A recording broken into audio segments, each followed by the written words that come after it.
Hello, masks are the new way of life at the moment, and I'm going to do a bunch of videos just about masks, but the most important one is how to wear these properly.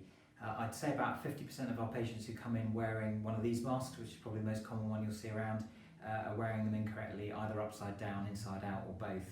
So usually the coloured side is the one that's going to go on the outside, but there are some masks where it's the other way around.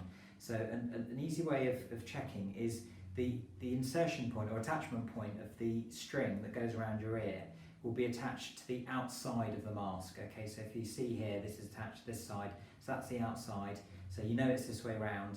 And then just have a feel, and you'll feel a stiff bit of sort of plastic inside on one side, and that is where it fits around the nose.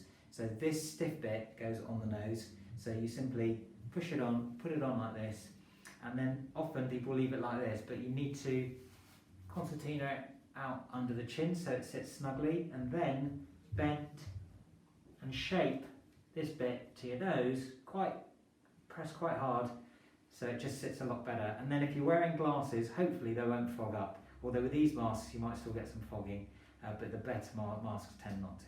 Thank you.